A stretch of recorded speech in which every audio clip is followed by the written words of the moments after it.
Right. But Yeah, so sorry about that dramatic ending. I've all the buttons for sending you messages, for ending the Zoom, everything just disappeared. So I had no way of contacting you. I have no way of managing it other than just stopping the whole thing.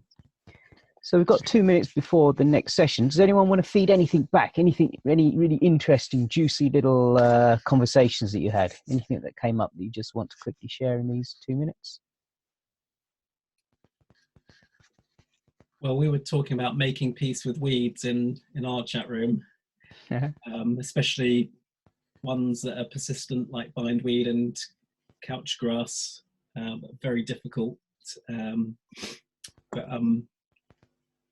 Yeah, I was saying, or Sophie was saying that in her forest garden, she sort of just allows a certain amount of them to just accepts that there's going to be a certain amount of those kind of weeds, and only really tackles them if she needs to. Mm-hmm. Yeah, totally agree. But then she also does have 1 hectare, so she's got enough room to play with. Yeah, I mean, yeah, I agree. I mean, especially with things like bramble, you know, you're not going to get all the bramble up, so it's better sometimes just to train the bramble upwards to make sure that it doesn't touch the floor, and then you just keep harvesting, but you just need to keep on top of it all the time. And as you say, bindweed is a really good dynamic accumulator. So it's actually pulling up a lot of nutrients from further down to bring up to your system. So yeah, just keep digging it out, putting it in a bucket, let it decompose, feed the soil with the liquid afterwards. Any suggestion about horsetail by any chance? Equisetum. Because I've got a friend of mine who just sent me a message.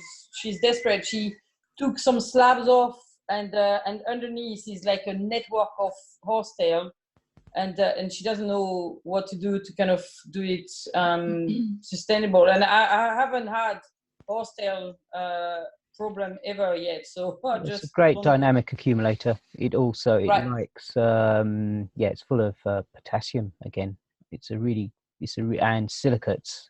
I mean, it's obviously it's very healthy. You know, you can use it for medicine. It's I can't remember what percentage of our bodies are made up of silicates. So it's it's a real it's a good one to have, but yeah, it can get totally out of control. And it moves in, especially in sandy soils. So if you give it room for it to, because it reproduces by having a solid root network, and then just pops up everywhere, wherever it can. So yes, just make use of it. Okay, so it's past, so time for the next session, which is me. Talking about increasing soil fertility with biochar. So who knows what biochar is? First of all, let's have a quick hands up. So Yolanda knows a little bit. Everyone's kind of a little bit. He comes there. So everyone's either doing some kind of a dance, or they're all kind of, you know. Okay, so would anyone like to give a definition of what biochar might be, or what do you think biochar is? Right. Is it char that's been made like manually rather than like the one that they be picked up in mind for? Okay, so it's not coal, which it's not.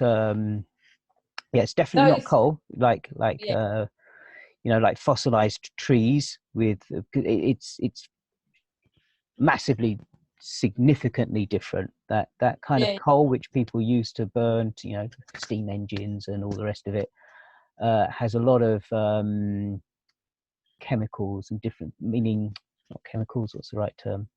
Has lots of different components. Impurity, yeah. Yeah, impurities. No, it's more closer to charcoal than coal. So, yeah. Julie, do you want to speak into it? To ask you if it was we used to do something in little copper pipes over small pieces of wood in copper pipes over the fire, and then it would turn to charcoal that we could draw with and then put in our backpacks and start fires with. Great. Is that it? That is one way of producing something very similar. What are you doing? Well, okay, so you're starting off with some kind of woody material. Let's say it's a tree trunk or, you know, branches or something like that. What are you doing to convert it? In your case, what's happening? All the water's being removed, so the water's going slowly. It's leaving the Is it just water? No, it's leaving the I can't think. I think the word. It's just carbon that's left. Living. Yes. Yeah. Yes. So what you're doing is you're heating the wood in such a way that anything that is non-carbon, you know, when you heat things, you know, the molecules start to get, you know, shaken up and they start to move. They get lighter, and then they start to move, and they can be extracted out of the system. How do we normally see that process? We actually see it very visibly in a particular way. In a fire. In a fire, how do we see it? It's not quite the fire part. It's the actually sound, right? Oh, decomposing. Oh, it's no. actually the smoke. Oh. So the smoke is all the small volatiles, all the small particulates from the woody material that have become lighter and started to come out of the system, out of the wood. So effectively what it is it's a gas, but it's a gas that has other components in it, especially it has different components in it. Let's not go into all of those now. So once you've heated the wood, all you are left with is pure carbon. Now, and this is a trick question, what decomposes carbon, pure carbon? Nothing. Nothing, for those of us from London, nothing. So nothing will decompose it. So if you put this carbon into the soil, how long is it going to last for? Theoretically, for a very long time. What do you think it might look like? So imagine it was a tree, it was a twig, a branch of living tree. And anything that was non-carbon has now been taken out. So if you were to look at it through a microscope, what do you think you might see? What might it look like? What is the carbon left behind? Emma? Like a spongy, hardened material with lots of holes in it. Bingo, brilliant. So it has lots of porous, it has lots of tubes and little spaces where all the living organic matter, the volatiles used to be. So it's made up of this amazing catacomb of space. It's a material that doesn't decompose.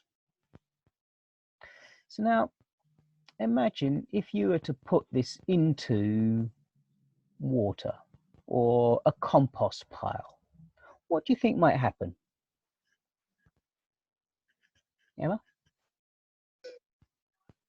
Sorry, I'm very all excited about it. It will keep water, won't it? It will keep the water and the humidity and redistribute it as the earth needs it. Amazing. It will soak up water, first of all. Yes. What else might? Oh my God. What else? You're putting it in compost, let's say. Julie? All the lovely soup of nutrients, it'll suck that too, will it? Yes, in a particular way. How might the nutrients get into it? Okay, partly from water, but there's something else that's attracting it, that's pulling it in, holding it in as well. Bacteria, so. Bacteria, life. And as a little bacteria, when you get into this nice little cozy, wow, vacant space, there is so much room for you to propagate and have a family. And, you know, so you're going to have a field day. So once the process has started, all of a sudden, boom, boom, boom, boom, you're propagating. You can have billions of bacteria living in this amazing structure that you've just created. There's something else in there. So you've got moisture, you've got bacteria. The bacteria is also pulling in and holding on to certain nutrients. What else might there be that your soil also needs?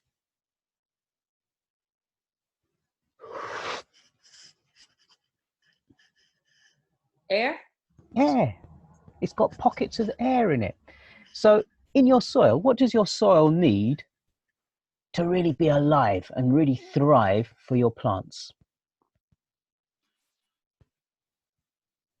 Well, these 3 ingredients. Sorry, say that again. Is that again, Zoe?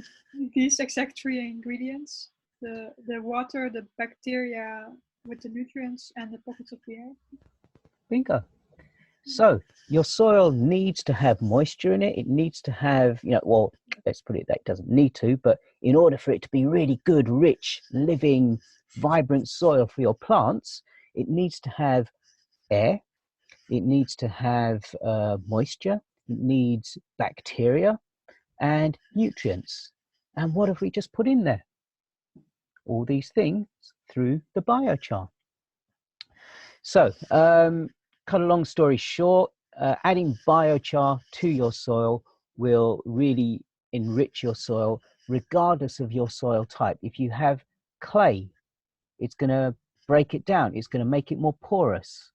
As you know, clay already has a lot of nutrients in it. It's just difficult for plants, or for many plants, to actually get access to those nutrients, because especially if it's compacted. But by mixing in with the biochar, all of a sudden you're starting to make those nutrients available if it is truly mixed in.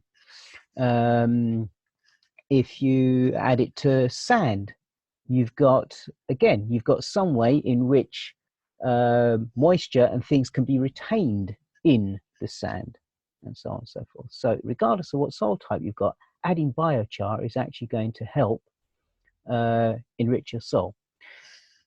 There's a caveat, or it's not quite as simple as you make your biochar, you add it to the soil, and it will work in certain circumstances. Let's imagine you have just planted out all your lovely little seedlings and things. They're just starting to grow. Your soil is fairly bare. There's not too much things growing, or maybe not. And then you make some biochar. So you've got this, you've just made it. Maybe you've let it cool down. You've crushed it down and you add it to your soil. What do you think is going to happen? So when you've just made it, how much nutrients are in there? How much bacteria is in there? How much moisture is in there? So I think Emma was maybe quickest. Again?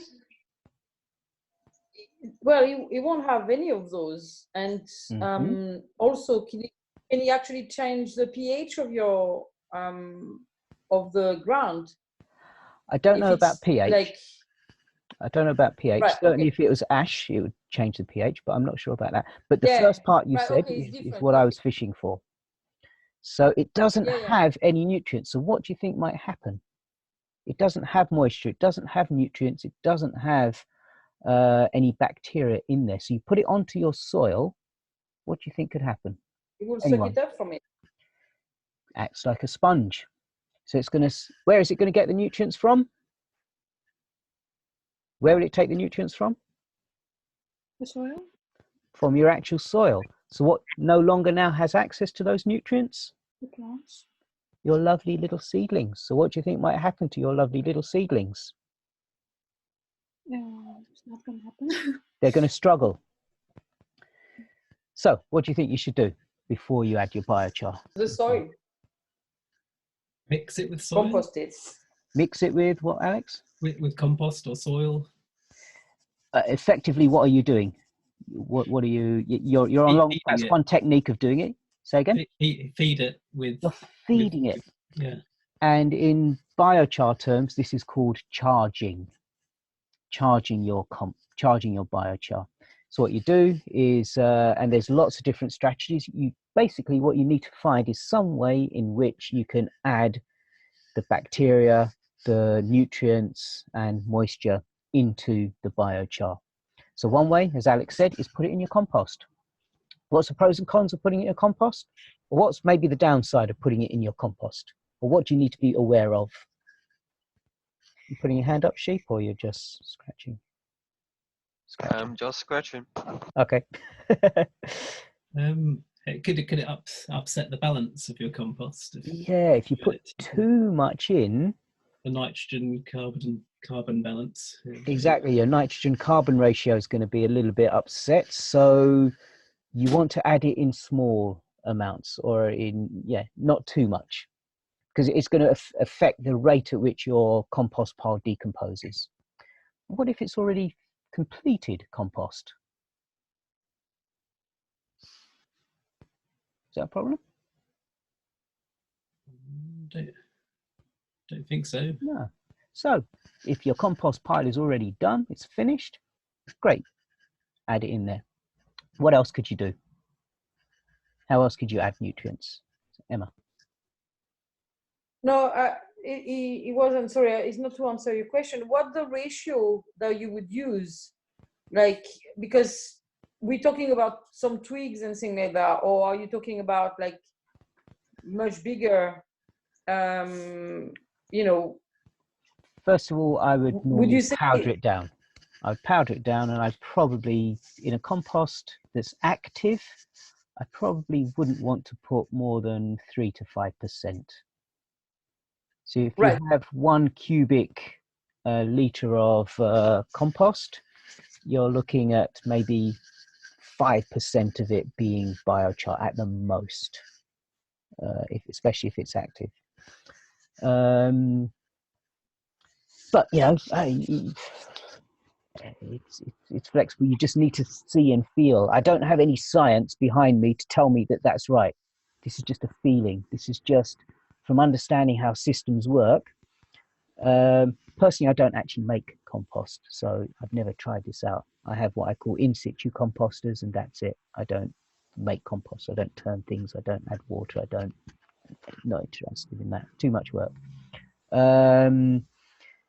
So, all right, so you need to charge it. One way is adding it to compost. What else do you think you could do? Where else could you get a nice, big, strong buff of nutrients from?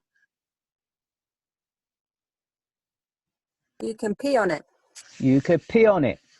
Actually, Silvana's not here, but on one course we did in Brione, in Italy, we actually had we made biochar, and we basically filled these buckets and just had them as pee buckets. So we just had them scattered around the forest, and we would just go and pee in them to charge it every time. What else? There's lots of ways. I guess. Go on, Julie, and then Alex. I just wanted to ask a quick question, Rakesh, about the pea buckets. So if you were, how old, when could you use it straight away? I would still leave it for a couple of weeks. First of all, I would never ever allow the pea to come over the level of the biochar. So the pea is always below it, so it's not exposed to the outside, and therefore lessens its, the rate at which it turns to ammonia and blah blah blah and starts to stink. But I'd leave it for a couple of weeks before I'd then add it. Thanks. This is probably the case for most systems. Alex. I was going to say, could you add like your weeds to it? In what format? Well, just lie and pull them once you've pulled them, and then just let them decompose and mix with the Biochar? the powder. Biochar. Can you do that? I don't know. I would probably do it in water though. Right. I'd probably do exactly that, but put it in a bucket of water, but keep stirring so it doesn't go anaerobic. Brilliant. So you make your liquid. You Like a could liquid even take tea. a handful of your compost, run it through water, and take the tea, the compost tea, Mhm. liquid that comes from that, bang, add it to your biochar. One of the, if we're talking about like the real lazy way, the lazy man's way to do it, is to put it in the autumn. Make your biochar, scatter it everywhere in the autumn. Why? Okay. Say again. Yeah, Emma? The plants are dormant, so you don't have any plants to try to get the nutriment from the soil, so you can transfer to the biochar, and then in spring it's gone. Exactly. So over winter, as all the leaf foliage and stuff starts dropping, it starts activating itself. Bingo, done. The lazy ways, the lazy man's way of doing it. That's my strategy. So, okay, I think we're out of time, aren't we? So, any last question? I mean, the next session could be on how to make biochar. That's another strategy. But if you look on my web, actually, I don't know, have I put it on my website site? For sure, I've got lots of photographs of different biochar. Being a permaculturist, I don't just make biochar, I make biochar cook stoves. So I'm doing something with it, cooking with it, and then as a byproduct making biochar. Probably the most important thing that I would say is you see a lot of people making biochar in the old way, old school fashioned charcoal burning way, which is basically to heat it up and then deprive it of oxygen so it smokes like hell. This is probably the most horrible thing you could do for our environment. This is putting carbon particulates into the air that is actually part of the whole climate change pattern. So the old school way of making biochar, so those who were on the teacher training course recently, we saw this big kiln. Sorry, but not good. Not permaculture, if you ask me. I looked at his strategy and I could not see a way in which he's dealing with the pollution that he's creating. And I was hoping he was going to be here so we could talk about that. The way that it's dealt with in my systems is, this is gas.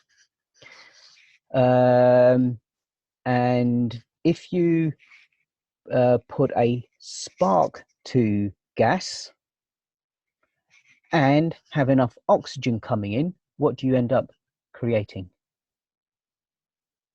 An explosion, combustion, and therefore fire. So where this gas escapes, where this smoke escapes, the way that we make clean biochar is to run this smoke or to run it in such a way that we're pumping extra oxygen into it and creating a spark so that it then combusts, and we're burning these carbon particulates. And now you've got a clean biochar burner. You can have a look at some of my websites. I think it's on Facebook. I think I've got a whole maybe 20, 30 different types of biochar cook stoves that I've made over the years. So you can see photos of them. So maybe one last question, then we'll move on to the next session. So Julie. Okay, just, yeah, really quick. So the one in the copper tubing in just a fire, you know, it obviously you're only making a small bit. So that is automatically okay because it's burning off as it goes. Yeah, is that the thing?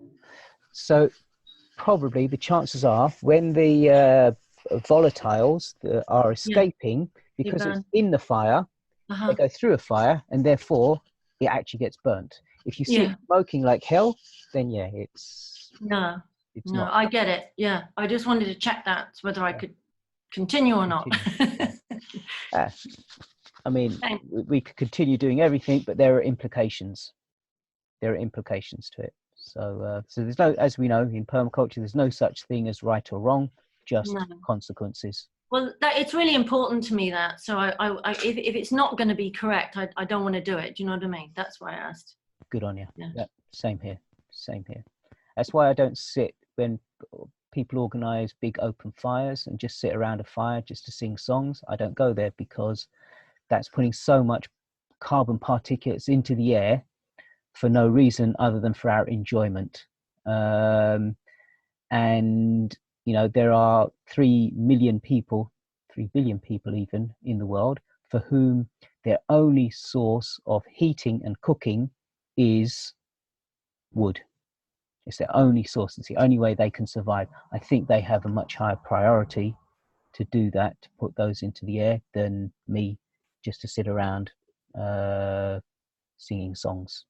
And I'm really strong about that.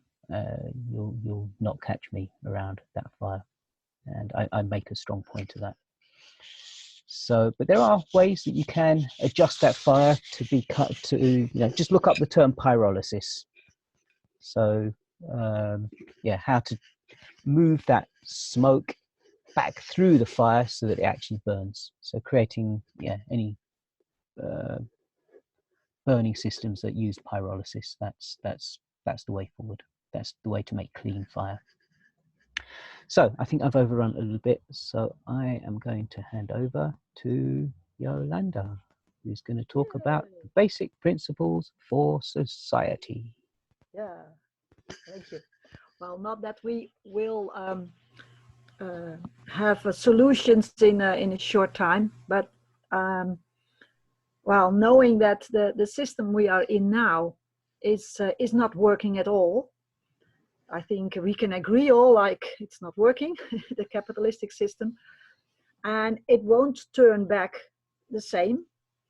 So it's not possible to solve all the problems in a time, but it's great to have our mind pointing at a desired future, like how would we like to live? How do we see an ideal society? Because our mind power is enormous, and working on working on that, thinking on that, creating on that is mainly important, especially now where a lot of people tend to get worried or depressed or not knowing, because we don't know a lot, but we know our wishes, we know what we want to live into. So that's what I would like to invite you to. And the first thing, maybe Rakesh, you could somehow magical make a whiteboard occur. So you can probably do it yourself. Are you going to write on the whiteboard? No, everybody. So I don't know. I can have the whiteboard, I think. Yeah, I did it. Thank you. I don't think we can all draw on it though. Yeah, everybody can draw. And my request is, if society could be recreated, and we have to recreate it, what would be principles which are important for you in a healthy, balanced society? And then I mean also an economy.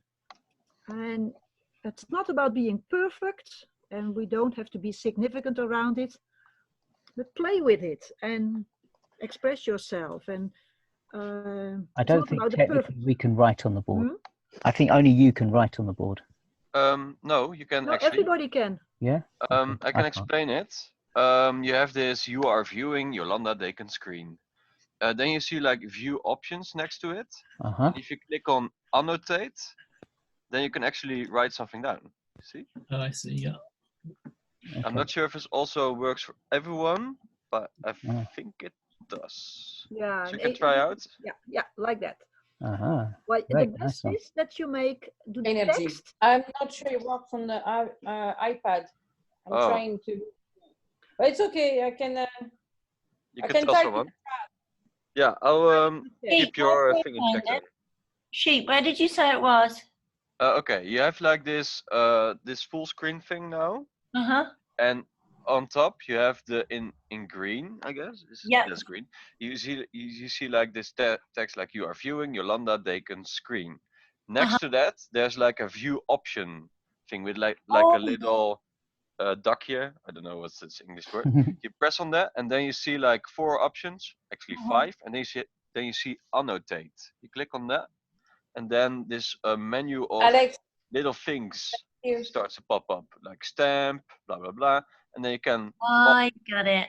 Thank you. Yeah, and the also most try it out, practical one is text. You use text. That's the best. So you make a, yeah, you can write down. I see independence, and independence is that for a country or a person or?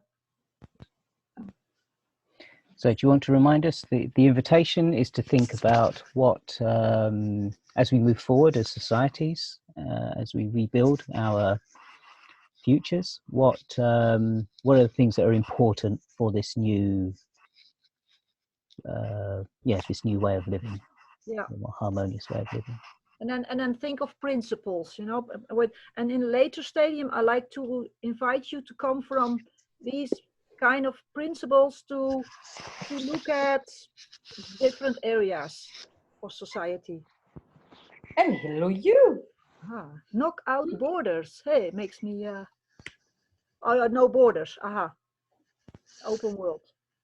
Local food and growing.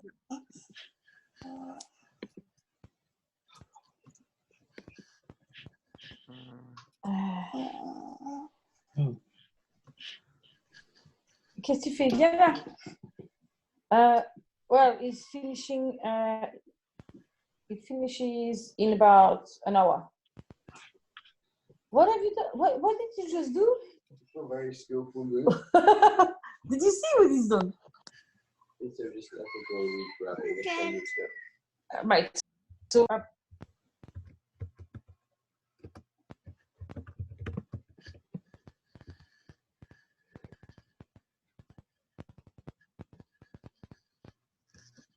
And feel free. It's not about being perfect.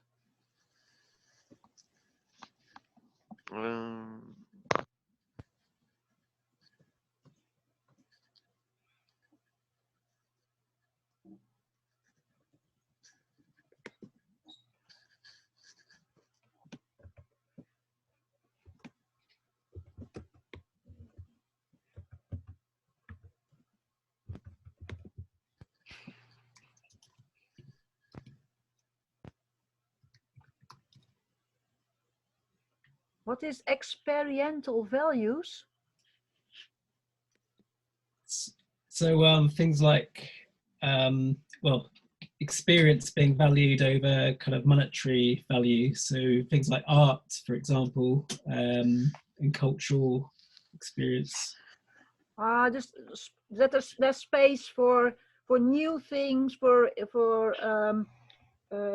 new experiences, but also like now everything is very caught in science and science proved, and that blocks people. Is that the area what you mean? Kind of. I guess in like some early cultures, like in England, kind of capitalism developed pretty quickly, whereas somewhere like Australia had like the Aboriginal culture, and they were kind of, it developed much slower there because they were quite happy making things and exchanging things. So this kind of like art, Aboriginal art and things like that, and storytelling, which were what you call experiential things, was now we've gone completely away from valuing that to, global capitalism.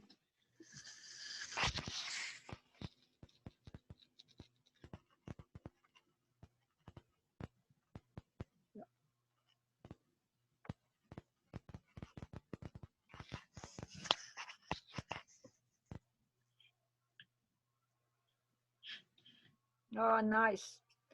Food, clothing, shelter for all. Elders are valued and have an important mentoring role. What's return of the commons? Return. Return. At this moment, water is privatized. Even, right. Everything which is our birthright is making something commercial. Yes. Okay, cool. And even our health is taken away now, or taken away, is influenced. Our mind is influenced.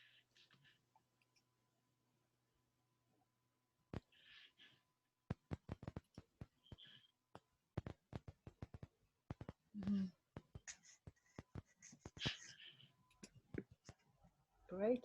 Go on. It's nice. Yeah. What's benevolent leadership? Well, I might have missed it. The opposite of what we see now. Right, that's good. Anything but I think we have mainly liars now. Mainly liars and oh, I know what you mean. That as in like beneficial and people who are actually kind. Yeah, and a leader who is a leader. Look, yeah. Yeah. That's what okay, that works. Yeah. I don't think I forgot. I came across that word before. I forgot about it.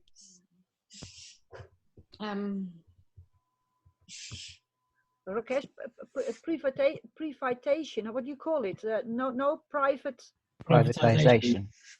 Privatization. Yeah. Privatization. Is this correct? Privatization. No, T-I-S. Yeah. P-I-S-A-T-I-O-N. Is that it? Yeah. No. We know what you mean. Doesn't work. Don't worry. Okay, thank you. Yeah.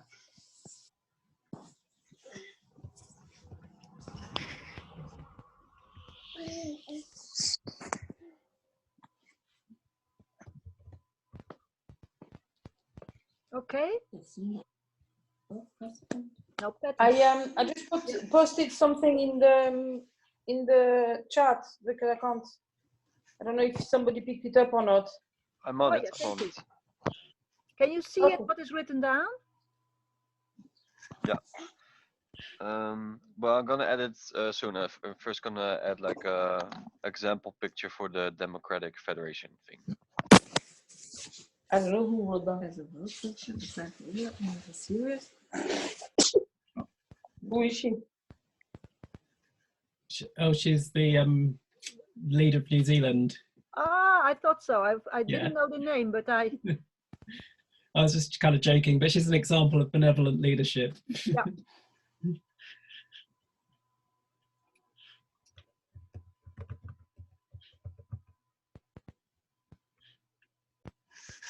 Okay.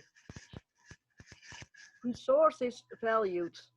Can you explain that? It sounds good, but at the same time I think, oh, what does it mean? So at the moment, resources are just commercialized, and so whether it's minerals, whether it's I don't know the full term, but instead of just using it as a commodity, use it where it's treat it as a precious resource and work with it and allow it to rejuvenate and become richer rather than just depleting. Yeah. So valuing the resources rather than just using resources. Great. Things are still being added now and then.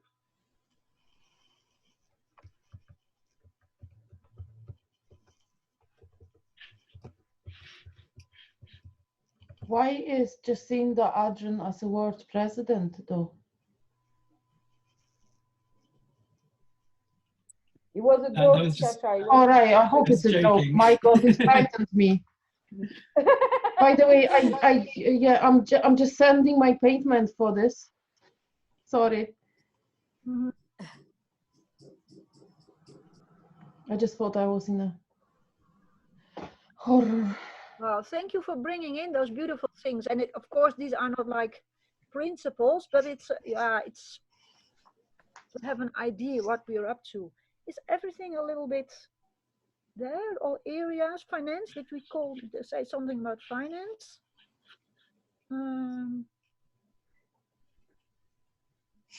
Equality, is that somewhere? It's just to say you've got 12 minutes left. Okay, thank you. Equality can be found in the real care and opportunities for different able people, I guess. Yeah, but then still there could be, yeah. No. Do I need to try to write it down or something in a document file while you are doing the presentation? No, it's okay like this. What I have a request is,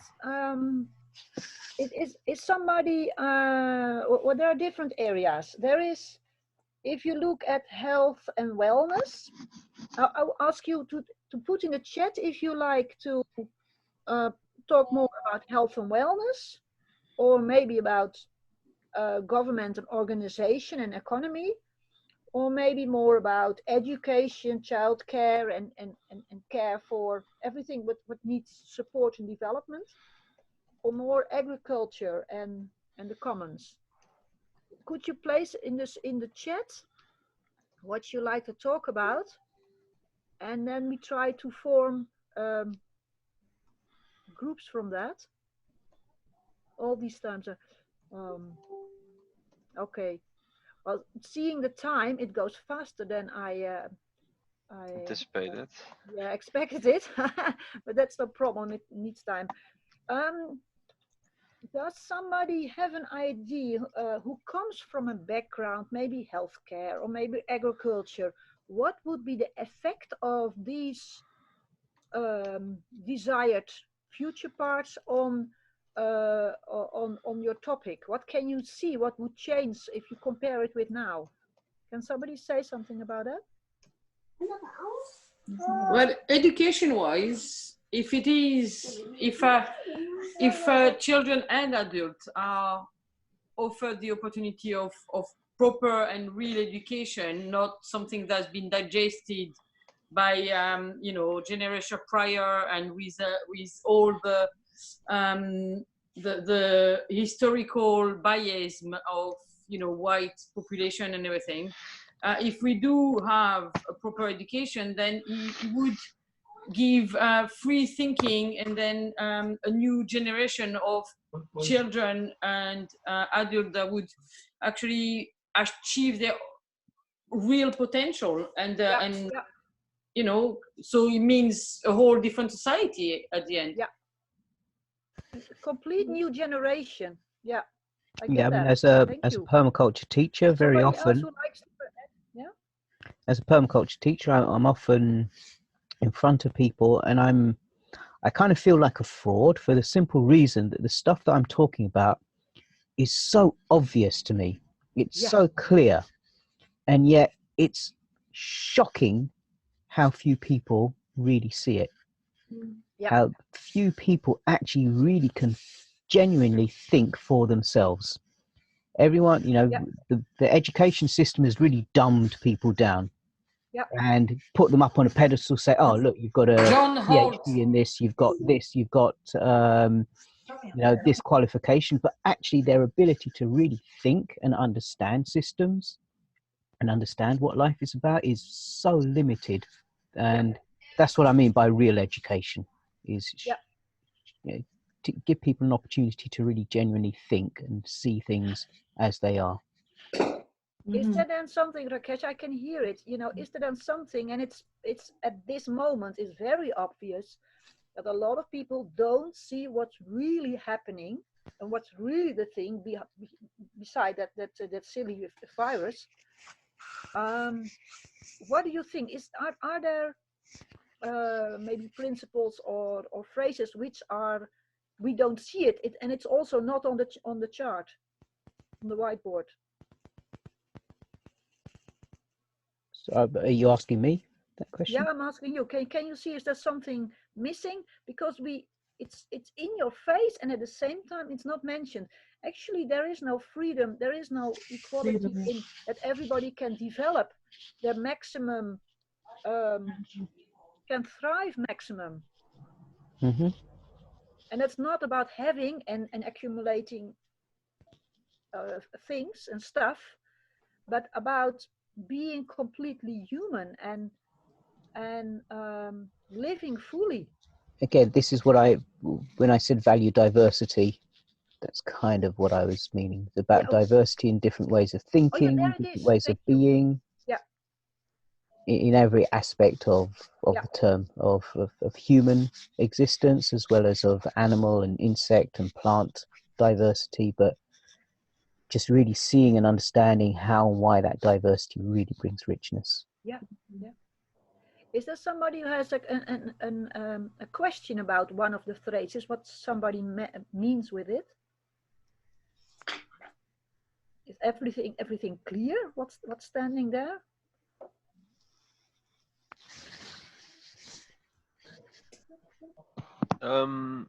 While you're doing this, what were the 4 compartments again that we could choose from? Like, even kijken. Just choose where you coming from. You know what you're from, a social background, isn't it? Yeah, but I like to write them down anyway because I'm structuring them as we speak. So in case you're in the feedback room or I don't recall the name at the moment, then I can just post them because now they're like in a bit in the mix. So it's also easier to know if you should ask about something to start with, if it's like in your governmental, organizational, whatever choice, because now you're asking like a bigger question than could be possible. So I just wondered. Yeah, but I think all those lines occur in different areas. It occurs in health and wellness, in government and organization, in education. It occurs in different places. So it's a mix. But is there somebody who has a question about one of the things written down, like, hey, what do you mean with it, and why is it phrased like that? I would say the maximum utilization, because for me it's not clear in which part it's meant. It's like the broad one, or is it like a specific? Yeah, no, it's like very broad for me if I see it. Well, it's about having no waste. So you okay, yeah, optimal. Good, then I understand. That's also in having qualities and bringing it in, so people have the opportunity to use their qualities and to develop. I'm not sure about citizen science. What? Sorry. Citizen science. What's? I'm not quite sure what that's. Yeah. That's. I cannot see everyone. Citizen science is collecting evidence by ourselves as a group, not dependent on the official science and official philosophy of science. Okay, yeah, I get that. Yeah. So do you mean then, Abele, that at this moment there is a kind of framework in which you can invent things and which is allowed and which is will help you further in your progression in this economy, in this system, but it's not a free science development. It's only if it suits the commercial system, then yeah, it's more in that area. The science is not free at this moment. And it's also for looking for alternatives for vaccination, looking for solutions. if enough people have good experiences with alternative solutions, then you can collect evidence as a crowd. Yeah. Are there more people who like to or explain what they've written down or have a question?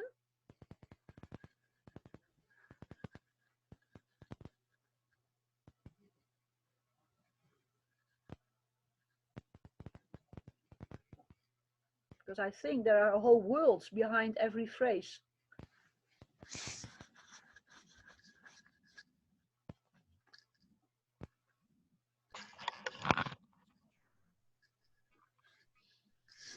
Okay, just say there's 2 minutes left before we start wrapping up. But then I'd like to wrap up. Of course, this is just a little push and a little things like, but if you could imagine having a society with those values and those things to work from, it's a complete difference. Well, what I like to invite you to, if you want to know more and also good articles about this, there's a lot available. But what I know, that there is a website which is called proud.info, and proud with a T because it comes from progressive utilization theory, and that's something that's written down by a philosopher Sarkar already in the 50s. It's amazing, and all he has written down was about this time of transition. So that's very very special, I feel. So if you would know more, and there are groups, and I'm starting to learn it, and starting groups which are, it's called Tools to Change the World, and then you're playing with these values and working towards all areas of life. How can you apply those values, and what does it mean, and what needs to be changed? So if anyone is interested to know more, yeah, please let me know, and look maybe at proud.info. Now, thank you for joining and being active, and we have quite some work to do to have this realized. But this is our future. Let's promise it to each other. Thank you. Wonderful, thank you. So, can we maybe? Thank you. You're welcome. Okay, can you maybe stop sharing the screen? Yeah, that's it. So we can. Wonderful, so we can see each other. So yeah, thank you very much. Very interesting ideas of how to rebuild our societies as we move forward. So we've got 10 minutes or 9 minutes now just to kind of wrap up. There was one person who put something down about bulk buying foods. Is there anyone who wants to talk about that, discuss that? If there is, then yeah, we can have a quick informal chat about that. If not, then we can do a checkout. What was the thing that you mentioned? Sorry, I couldn't hear. Someone put on the timetable, and they didn't put their name against it or any explanation, but they put a subject of bulk buying foods. So buying food in bulk from like food cooperatives and things like that.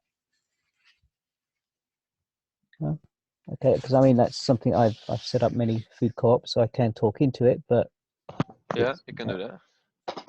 Would be nice. Yeah.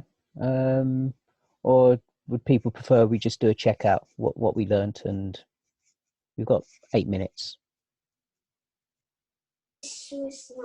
Happy to go either way. Anyone have a preference? Sheep would like to hear about food co-ops. Anyone else? Yeah, I think so, me too. Yeah. Okay.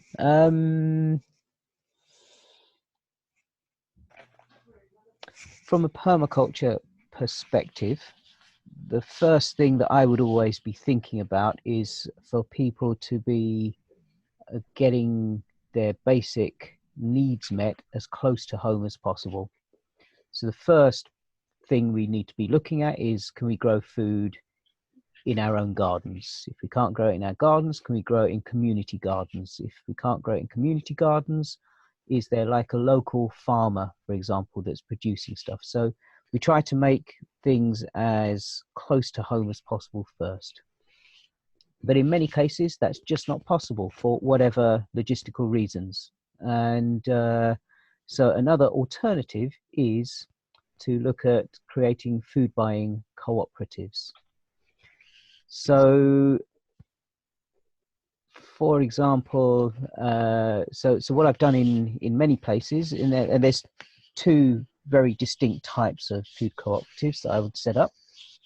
One is about fresh foods, and the other one is about non-perishables. I think that's the correct term. So non-perishables, so things that will, you know, that are not fresh veg. So this could be rice, it could be pasta, it could be whatever.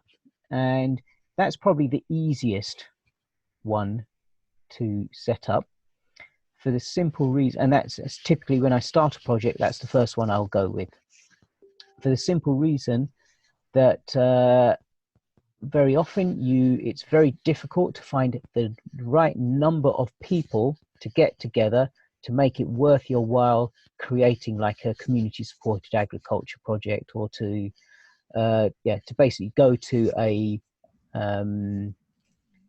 supplier, a food grower, and say, I do have 40 people who are willing to take whatever you can grow for them throughout the season.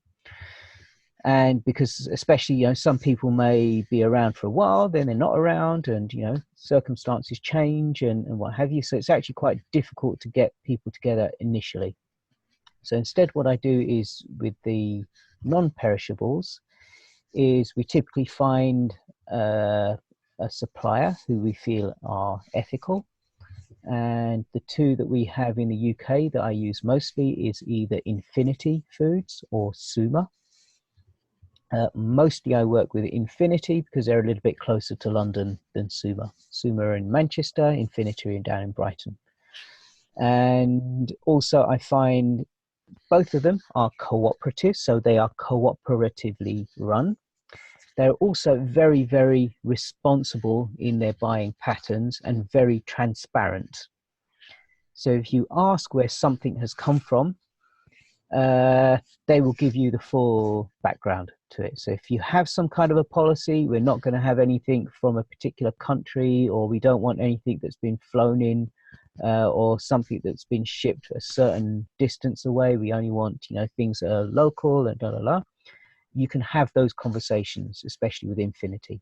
I found it's quite easy, and every question that I've had, they've replied in a very favourable way, so that we can make a decision. So the other main advantage of working with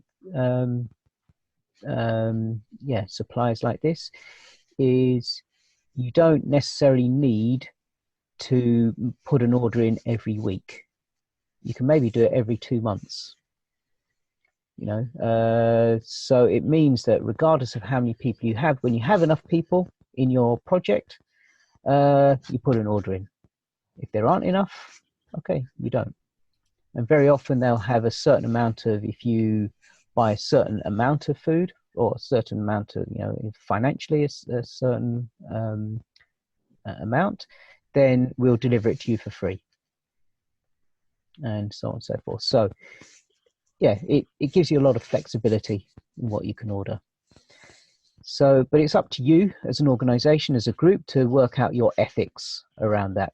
Do we want to only buy local? Do we only want to buy things that are, you know, at least from our country, and so on and so forth? That's completely up to you as a group to do it. And the way that I find works the best for this kind of food cooperative is you get 10, 20 people together. I've seen a lot of food co-ops set up where people, you know, you're going to a wholesaler, so you're getting it at a wholesale price, 20, 30, 35% less than you buy in the shops. But in order to do that, you need to buy in bulk. So that means if you buy peanut butter, you know, you need 6 jars of peanut butter. And typically in many food co-ops, it's like, well, you have to buy all 6 and tough. And if you want to swap it later, you swap it. The way that I do it is I've got a spreadsheet where everyone can say, actually, I'd like to buy just 2 jars of peanut butter, but maximum, maybe I might go to 3. And then other people can add to it. And, you know, so maybe Sheep says, yeah, okay, I'll take one jar. Arble says, yeah, maybe 1. But it comes in 6. We haven't quite made the number. So we do this for all of the different components. Maybe we'll buy 25 kilos of rice, and I say, yeah, I'll take 10 kilos. And other people, you know, I'll have 2 kilos here, 5 kilos there. If there's short, if we haven't made it, we have a meeting and we negotiate. Well, look, we're 1 kilo short of the rice. Who wants 1 more kilo? Then we can order the 25 kilos. And if no one takes it, you don't order it. Doesn't go in your order. Only the things that are completed. So it means that you can just take the amount that you want. And that is the way that I do my food co-ops. I've got a whole spreadsheet which facilitates that. And yeah, it then does all the counting up of how much each person needs to pay and blah, blah, blah. Then typically, and the reason why I do like doing it, especially when I kick off a new transition town or something, is because when the food arrives, or when whatever it is you're buying arrives, you then need to distribute it. And you need to, so you've got a big 25 kilo bag of rice. Right, Rakesh wants 10 kilos. Emma wants 1 kilo. Da, da, da, da. And the process of just managing that is a really beautiful community building experience. It's people coming together, 4 or 5 people typically, and you just have fun. You just enjoy. You're just singing songs. You're telling jokes. You're telling stories. You're, you know, what is this? Tempeh? What on earth do you do with tempeh? Oh, I know that. Yeah, I can. And you tell stories, and you just, you know, yeah, it helps you to connect. And so it gets distributed to one person's house, or gets delivered to one person's house. And then everyone, the way that I do my systems is everyone must come by the end of that evening to pick up stuff. That person's house is not a storage unit for anybody. At the most, maybe the next day. But really, if you leave it for 2-3 days, I'm sorry, this is not good. Yeah, it's not a good protocol, because you don't want to be having someone storing your things for you. So that's a typical way I do it. Food cooperatives for fresh food is much more difficult. You need a lot more people to actually be able to get that off the ground. And what I would suggest for that is maybe to look up community supported agriculture projects, and there's lots of different variations for how to do that. And box schemes are different. You know, there's lots of different ways to make it happen. Okay, one question, and then I really need to go. I've got an appointment to go set up a makerspace. So, Emma. Yeah, I'm assuming that your community is in town, like it's yeah. What would you suggest as I mean, if I wanted to start something like that, I'm in the rural area. I mean, Kasha knows where I am, and it's like in the middle of nowhere, basically. But what would, you know, I would like to have the idea of everybody of what would be local in the case like mine, if it's 10 miles, if it's like 20 miles, if it's the whole county, you know, what. That's up to you how you want to manage that, but it's about how easy it is for you to go and pick it up. Basically, you need to have one meeting, which could be face-to-face, it could be over Zoom even nowadays, to finalize the order. And then you need to go and organize and sort the order, and then everyone needs to pick it up. So maybe it's just once, you just need to go and pick it up once. But it needs to be at someone's place who is willing. And very often what we do is we move. So it goes to different people's houses. So it's not just one person who does it all the time. Yeah. So it's up to you. If you're in a rural place, then chances are other people are also in the same situation. They're also rural, so they're probably more willing to travel than here. Me, I you know, I just go by bike and pick up. And if the order is much bigger, to be honest, I've changed my diet in the last 3-4 months, and I don't actually ever need to buy anything from a food co-op again, because I'm not eating rices and pastas and stuff like that anymore. So I'm just eating stuff from my garden. Mm-hmm. So I don't need anything from there anymore. But when I did used to, then yeah, I would cycle up and just pick it up. Yeah. No, it was just on the ethical way. Oh, sorry, I have my monkey behind. It was just on the ethical way. What's what's local and what not local, basically. Yeah. You know. I mean, ultimately, if you're living that rurally, then you're Yeah, I suppose it would depend on you're going to have to survival travel as well. anyway, unless you're growing it all yourself around you with a community around you. Yeah, that's something that I started. Okay, but I really, really, really have to go. I've got an appointment to go and meet someone who's just taken over an old home base, and we're going to make it into a community project. So yeah, it's organizing. Good luck. Home base, as in the DIY. Good luck, yeah. Thank you, Sheep. It's in the old DIY place, No home problemo. base. Interesting. Yeah, Thanks, Rek. Have a good weekend. okay, have fun, Yeah. lots of love, and yeah, see you Doei. whenever. Lots of love. Bye. Big hugs. Ciao, ciao.